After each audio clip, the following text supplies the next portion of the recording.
For more on China's role and expectations from the meeting, I'm joined by Liu Youfa in Beijing. He's the former vice president of the China Institute of International Studies. Mr. Liu, welcome. Yep, you're welcome. Yep. What can we expect to hear from President Xi Jinping's APEC address? Our correspondent Barnaby Lowe touched on some of what we expect. What are some of the themes to look for, in your opinion?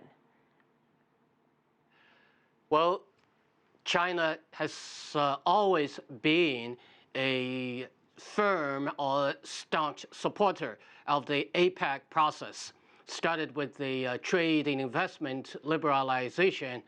This year, I do expect that President Xi Jinping will put forward more concrete proposals with regard to the free trade agreement, the more trade opportunities, more investment from China. This is the first. The second thing is, as President Xi Jinping indicated when he was addressing the G20 session, China will reassure the member countries that China will maintain the momentum of economic growth, which is currently standing at 7%.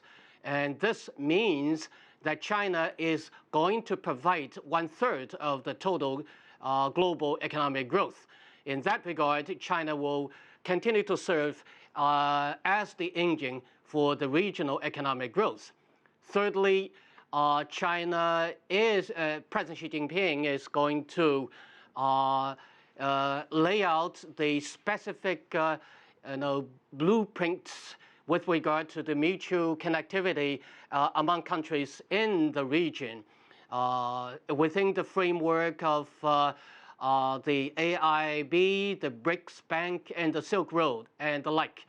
Last but not least, as the host to the next G20 summit, and probably Chinese president is going to put forward more policy proposals with regard to the regional governance,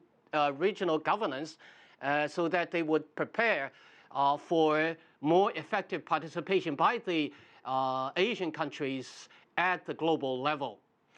China, as you mentioned, China, of course, as you mentioned, will host the G20 summit next year. Is hosting the APEC summit, hosted APEC summit at meetings last year. How has China implemented, Mr. Liu, some of the goals from last year? Yeah, since the meeting, since last APEC meeting in Beijing, Chinese government has implemented quite a lot of projects. We call it early harvest projects.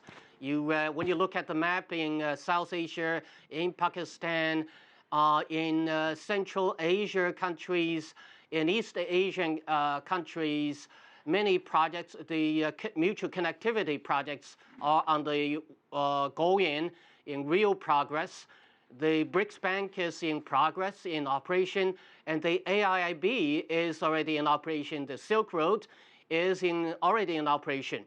All these financial institutions have been providing the liquidity for the relevant countries to push forward the project construction, which in turn will provide the means and ways for the free flow of goods and services, so that relevant countries can take stock from the better conditions in terms of infrastructure to realize their sustainable economic growth. I think we just heard the 2030 development goals set up by the United Nations. I think in this regard, China is playing a responsible stakeholders in accordance with the initiatives by the United Nations. Back to you.